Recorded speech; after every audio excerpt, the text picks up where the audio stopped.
Living in fear has killed more dreams than anything else.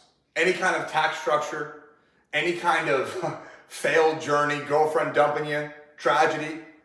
Worry has killed more dreams than anything else in this world. But the only way to beat worry is by taking action. I knew this firsthand because here's the thing. For the past 4 years, I tried a bunch of different business models. I tried to be a skit guy, comedy skits guy, tried to be a streamer. I tried high ticket sales, and keyword right there, try. I should film another video on that. I was trying a bunch of different things, but I was always worried about them not working out. And because of that, my actions were stained. And because my actions were stained, so are my results. And it sucked, but I had to learn that lesson. What I have found is that the only way to beat your worries is by taking relentless action. And in my last video, you'll see, I talk a lot about belief, switching from I will to I am. I think this has like something to do with it as well. But again, that's for a topic for another video. If you are sitting around worrying all day, something's wrong. You're either not taking enough action towards what you want to do. You're giving too much importance into what you think might go wrong instead of focusing on what could and will go right. Or you really just have a skill issue, which to be honest, that's like one of the easiest things to fix because that just means more time in, the better you get, as long as you're being conscious with your learning. But what I would say is, think about the two different people, right? Think about Joe right here, and think about Nick. Yeah, I just use myself as a stick figure, right? We'll give him some biceps, some sick legs, and a six-pack. Bang. That's a four-pack. Bang, you get the point, all right? Joe, Nick. Now, Nick is happy, Joe's upset. Why? Well, Joe, poor guy, he's living in fear. He's living in worry. He's thinking about all the negative things that can go on, whether it be like maybe for e-commerce. I always use e-commerce as an example because that's what I do. That's my business model, right? He's worrying about not being able to find a good product. He's worrying about, what happens if his ads aren't profitable. He's worrying about how much he sucks at e-commerce. And because of that, right, because your thoughts control your actions and your actions dictate your results, he's not taking good actions. He's slacking off with product research, with his ad creatives, with his skill, with his learning, his skill acquisition. He's living in fear because he's constantly worrying. He's giving too much power to the worry. Therefore, fear is consuming him. But Nick, on the other hand, he used to be Joe. He used to be all the time, constantly living in fear, constantly worrying about the negative. But what happens is he let go. He let go of the negative because he started using terminology like I am instead of I will, which again, go watch the last video. I'll put it in the link in the description. But what he's doing is just taking action.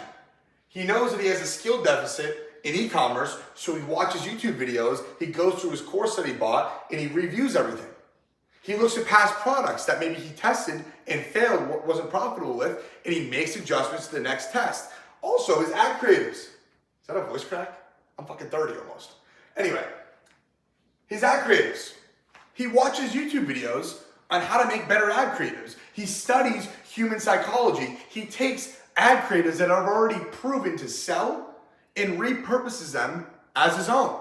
Bang, he's taking action, right? Also, I don't remember what the third one was. It was skill acquisition, ad creatives, and it was something else. It's blocking my mind right now, but I think you kind of get the point. Nick is taking action. Therefore, there's no time to worry because his mind is stimulated by all the action that he is taking. But Joe's not taking any action. He might work for 10 minutes, but because he's constantly geeking out about a potential negative future, he's distracted. He's not in a state of deep work. Again, this is all tying back to my old videos. Shit. Go watch those. I'm not even joking. I'll put both in the description. But I think you begin to see the difference between an action taker and a worrier. What this reminds me of is the bell curve meme. And like, it's crazy because the universe does communicate information to you in the form of memes. But this guy right here, he's retarded, right? A good retarded. Because he'll take action, for sure. Left curvers, they take action even when they have no idea what the fuck they're doing, right? But mid curve right here, this is the worst spot to be. This is the worry freak. This is the guy who is constantly living in fear. Constantly trying to create this 30 to 40 page research document before he can even launch his first product. Well, it's so dumb. He's not taking any action. He's doing all of the things that he thinks are gonna get him closer to his goal, but he never takes any of the action he needs to get there.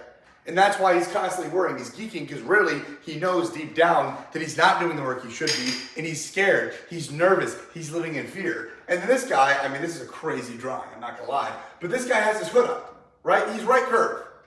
He's taking action because he's been this guy, and he's definitely been this guy too. He learned. This is the most experienced person.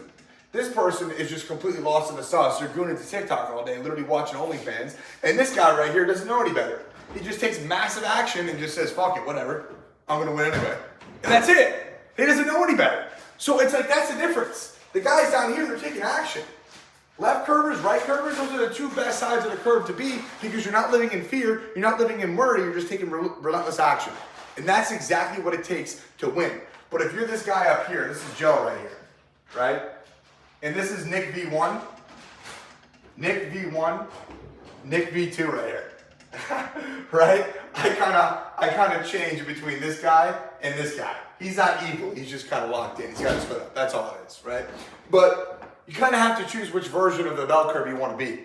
What I would say is the last person you should be, the absolute last person, is the worry freak. Don't be Joe.